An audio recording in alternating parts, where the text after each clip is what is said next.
Inside Scruggs Body Shop in Greer, you'll find a cracked windshield, a dented fender, and a bumper getting paint because of a deer. Run out right to the side or right toward the front corners of the vehicle, you know. Damage the shop has seen several times lately. It's probably our fifth this past month that we've done, so yeah, they're very active right now. The owner says a typical fix for a deer collision is $2,000 to $3,000. Most of them have a $500 deductible, and that's just a lot of money to come out of your pocket. The DNR shared the best practices to handle the active deer season, saying most collisions happen near dawn and dusk.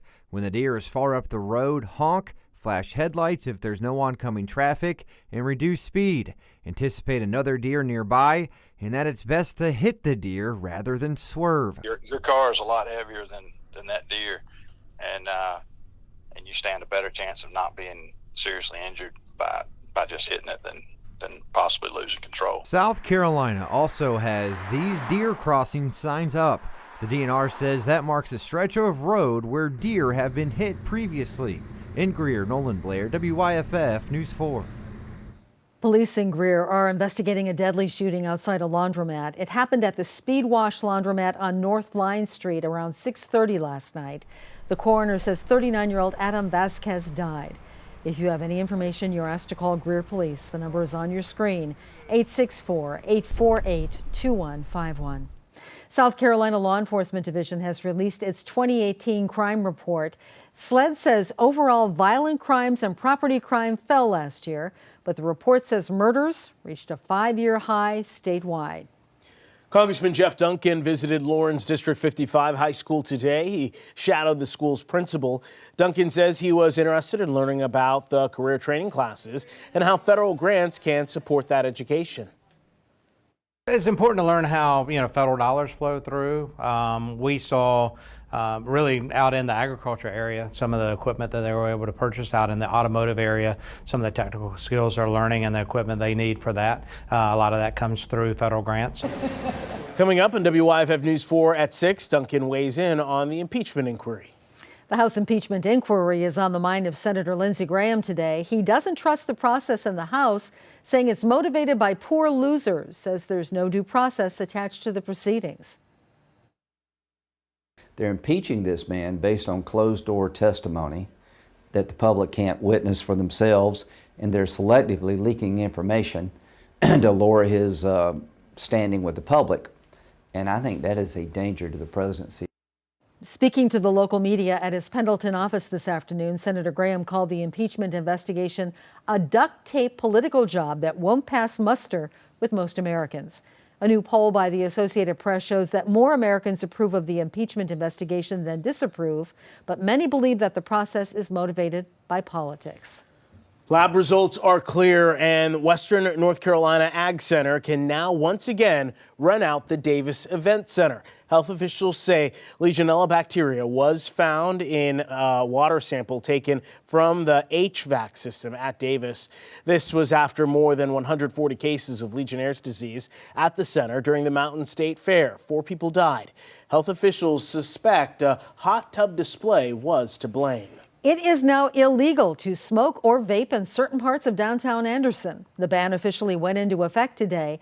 It's now illegal on Main Street between Greenville and Franklin Streets. That's a stretch in the shopping and dining district. The ban also applies to city parks and facilities. Violators could face a $25 fine. Can you believe we have reached the last week of the regular season for high school football? WYFF News 4 Sports Director Mark Whiteman is live and local in Greenville for our Game of the Week. Mark? Nigel and Carol, good evening from Serene Stadium. My first time here checking out the grounds and my first time covering a Game of the Week here in the Upstate. And what a game it is for the final night of the regular season. Should be a wonderful game tonight. You got Eastside, you got Greenville, the 8-1 Eagles, the 7-2 Red Raiders. Both teams having great seasons, both teams undefeated in region play, and one of these two teams walking out of here tonight with a region championship. So everything up for grabs, and this is one of those great matchups you look forward to. These are what these kids play for nights like tonight, because you talk about matchups here, and Greenville, the defense, it's been what it's all about for this in head coach Greg Porter's first season. The defense has been tremendous on their current 4-game win streak, and really all season they've only allowed 12 points per game all year, but they haven't faced many offenses quite like the Eagles, who are averaging 48 every Friday. So when we say unstoppable force meets immovable object, these are kind of the type of matchups you think about drawing up. Eastside hasn't won a region title since 1996, so there's a lot on the line for the Eagles tonight, of course. And we mentioned, of course, the region championship. That's not all they're playing for. The winner of tonight's game gets home field advantage throughout the first 3 rounds of the playoffs. The final night of the regular season is here. We've got all the action coming up from all across the upstate coming up. We'll have more previews from this game, and of course, looking forward to speaking with head coach Greg Porter of the Red Raiders. That's all still to come here from Serene Stadium, but for now, I'll send it back to you guys in the studio. The field is still stacked, but the countdown is on. I'm Jared Hill in Washington with how Democrats and Republicans are preparing a year before the 2020 election. And the latest on the wildfires ripping through parts of California and the winds that keep fueling them. And Chief Meteorologist John Sestrich on the road tonight. He's at Denver Downs Farm tracking our weekend weather. Look at that. Yep, he's on the cow train. Now the winning numbers in South Carolina Education Lottery, pick 3, 6, 5, 8. And your pick 4, 1, 9, 1, 2.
Now to California and the latest on the wildfires there. The Maria fire erupted last night south of Santa Paula.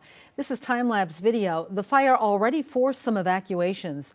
It has now burned more than 8,000 acres. Officials say it is expanding rapidly, 0% contained. Now that fire is fueled by winds of up to 35 miles an hour. The California Department of Forestry and Fire Protection says so far in 2019, fires have burned nearly 200,000 acres in California. Meteorologist Chris Justice joins us now. And Chris, the winds out there are really hurting any effort to fight these fires. Yeah, it's really tragic because they just can't get a break this week. Hope is on the horizon in the forecast. Let me show you what's going on. The ingredients for wildfires are basically three things. You need no rain, low humidity, and breezy conditions. It wasn't too long ago that we had those conditions here at home. We had the wildfires back in 2016 in western North Carolina and then in the upstate. As we look ahead for this area of Southern California, the winds are going to subside. Parts of Southern California had 74-mile-per-hour wind gusts this week. Now they're talking 30 to 35 miles per hour, which is going to give firefighters a little bit of help here. They've had that southerly wind, and that's about to break up in this area. And we're going to start to see a little bit more moisture come on shore here. So far this week, they've had a lot of dry air come in from the desert. That's going to change with more of an onshore flow. They'll get a little bit more moisture, which should help firefighters, especially at night, to be able to combat some of those fires. So we'll hope for that. We'll look ahead toward our weather, whether or not we can expect any more rain here at home in just a few minutes. All right, Chris, thank you. The big countdown to 2020, November 3rd, this Sunday, marks 1 year until the presidential election. With the Democrats still choosing between nearly 20 candidates and the president facing an impeachment battle, our Jared Hill is checking in from Washington with a look at where things stand. You know, Nigel and Carol, it is tough to believe that the 2020 election is only a year away now, and take that in a couple of ways. The candidates themselves might still be focusing on the primaries, but the parties are using this marker to really home in on the big race. Soon a milestone in an already historic presidential primary. Well, the 1 year mark does focus the mind, doesn't it? Still a crowded field for the Dems, but 3 months out from the Iowa caucuses, a new poll out today shows Senator Elizabeth Warren leading a tight race for the top in the state. The DNC is totally committed to neutrality. On the heels of complaints about favoritism in 2016, today the DNC launched a unity election program. Sort of phase 2 of correct the mistakes of the past. Among 6 initiatives, a pledge that all candidates will campaign for the eventual nominee. It's an effort to make sure that our nominee goes into the fall, goes into the final weeks of the election with the full support and full resources of the Democratic Party behind them. For the Trump campaign, it's time to expand the map. We're making those investments in places where he just about won, like New Hampshire. Amid positive economic numbers but growing support for impeachment, Republicans are seeing new momentum. They're now reaching out to us saying, what can we do? We want to donate. We want to show this president that we support him. Voter turnout is expected to be high in 2020, but who that helps is still a question. Voters in the next 2 or 3 months will be watching the proceedings very carefully. Now it's going to be a busy couple of hours for all of the candidates. The Democrats have an important dinner in Iowa tonight. Meanwhile, President Trump is having a rally in Mississippi.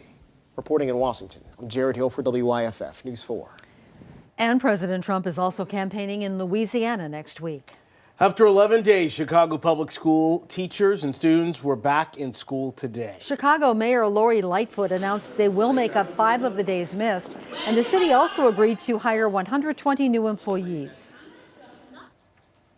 I refuse to even talk about this in terms of winning or losing. Frankly, given what the hardships that our students and our families have endured, I think it's an offensive term. Nobody wins in a circumstance like this. We put a historic deal on the table. We've done, I think, very good things for our teachers, our staff, and for our students. Mayor Lightfoot had been adamant about not adding any days to the school calendar to make up for the days lost to the strike. Yesterday, however, the two sides came to an agreement on the 5 days. Hi, everybody. Happy TGIF, everybody. I'm live here at the Denver Downs Farm.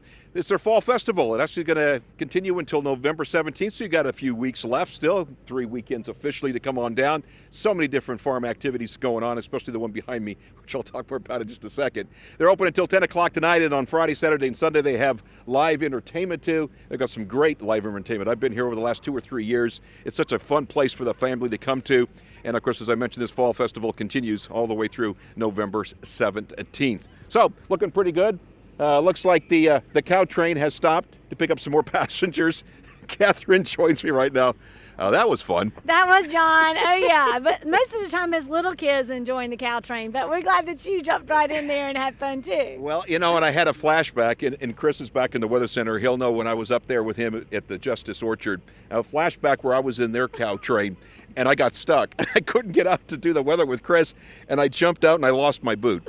I'm glad that we did not have the recurrence of that. So at least everything stayed together here. That's right. Oh, yeah, you did a great job. The kids had fun with you on that. It was fun, and that's just one of the rides. You have so much going on here. Oh, yeah. Folks like to come out. This is a great place to check off your bucket list for fall fun. So we've got the corn maze and hay rides, and in the evening we have bonfires and great bands. And what's the band tonight? Tonight is Dirty Grass Soul. They're out of North Carolina, and they're one of our they've played a lot in the upstate, and they're a local favorite that we know everyone is just going to really enjoy having them here tonight. So you're open till 10 o'clock tonight. Come on down and have some fun, and we'll talk to you again at 5:30. How's that? Sounds great. I'll tell you about this weekend. Okay, good. Thanks. Thanks, Catherine. All right, let's see what it looks like outside. Beautiful weather. Come on down and say hello. Clear skies here. We're right between Anderson and Clemson, right off of Highway 76, better known as Clemson Boulevard, just north of I-85. Very easy to find on the left-hand side. Frost advisory continues for the upstate, where I'm standing right now for the first time this season. Coldest air of the season coming in with high pressure, and frost will become likely late tonight, early tomorrow morning. Notice there's no advisories or warnings or watches for the mountains. That's because the growing season has officially come to an end there, and that especially last night where temperatures were in the 20s and even some teens. In fact, it was 19 degrees this morning on top of Beech Mountain in North Carolina. All right, let's take a look and see what the temperatures look like across the area. So right now, we're right between Clemson and Anderson, so we're 58 degrees, looking pretty good. Cool, but certainly not cold, especially because there's no wind with clear skies. Regionally, it looks like this is going to fly right through the maps really quickly, and things looking pretty good. Winds, very light winds. Winds are even starting to die down now in through the central mountains of North Carolina. So it's going to be one of those cold nights tonight with very little wind and crystal clear skies. Nationally, a little storm system moving through the upper Midwest, north central plains. Most of the country cooling down to where they should be for this November 1st, except for central and southern Florida, where they're in the 80s. It was 90 in Miami just an hour ago. So going through the weekend, expect frost to be likely as we go through the mornings, both tomorrow morning, Sunday morning, also Monday morning. Then we warm up a little bit as we get into Wednesday and Thursday of next week. Fall back, so be sure to turn your clocks back 1 hour before going to bed tomorrow night into Sunday morning as we gain 1 hour of sleep. So that's not too bad. Let's see who our umbrella winner is for tonight. Congratulations to Teresa Smith from Gaffney. Now back to you, Carol and Nigel. Thanks, John. Up next, for your health, why you might want to avoid a certain pain reliever during pregnancy. And if you want to avoid lung cancer, there may be a food you want to make sure is in your fridge.